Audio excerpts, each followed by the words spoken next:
I got to keep the main thing the main thing. That's what my boss at the corn maze taught me. I'm a big believer in that. I don't think every artist needs to be good at every art, Because then pretty soon you get James Spader showing up at open mic nights. I don't need that kind of competition. For the record, I do not believe James Spader would be funny, but I believe he would be so confident that he would almost feel funny. It'd be like, a skeleton walks into a bar. He sits down and the bartender says to the skeleton, "What can I get for you?" To which the skeleton replies, "I'll have a soda pop and a mop."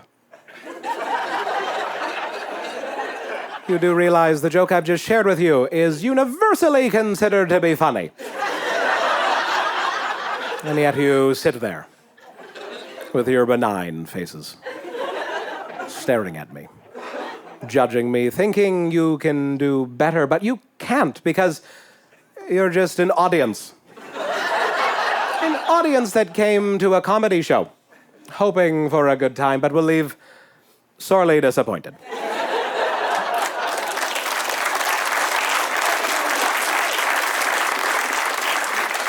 Now, I'm not going to change careers. I mean, quite honestly, who would have me at this point? Like, I couldn't do trades. I tried renovating our house at one point. It broke me physically, emotionally, and spiritually. We tore out our carpet. If you've ever done this, you know you just have this huge roll of carpet just sitting in your garage. You can't do anything with it. You can't put it at the end of the driveway for the garbage folk to take away. They won't take it. Couldn't borrow a truck. I only know one guy who owns a truck, and he knows he owns a truck.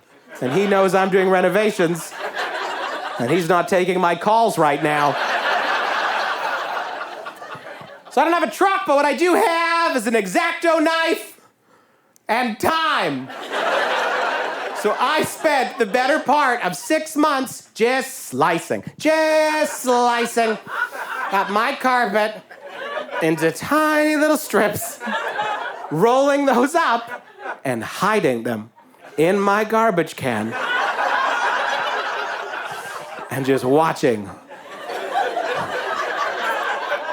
week after week as they unknowingly took it away bit by bit. I was Shawshanking my carpet is what I was doing. I was just going for walks, sprinkling bits of carpet on my neighbor's lawn. Lovely petunias, Gladys. Carpet.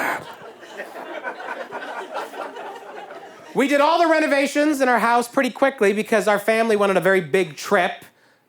We traveled, some of you may know this, our family is created through adoption. So we traveled to South Africa in the middle of the pandemic to meet our youngest son. Now, because of the timing of the situation, before we left, people told us, "Now? You're going right now? Well, I would not be traveling right now." And I just felt like going, really?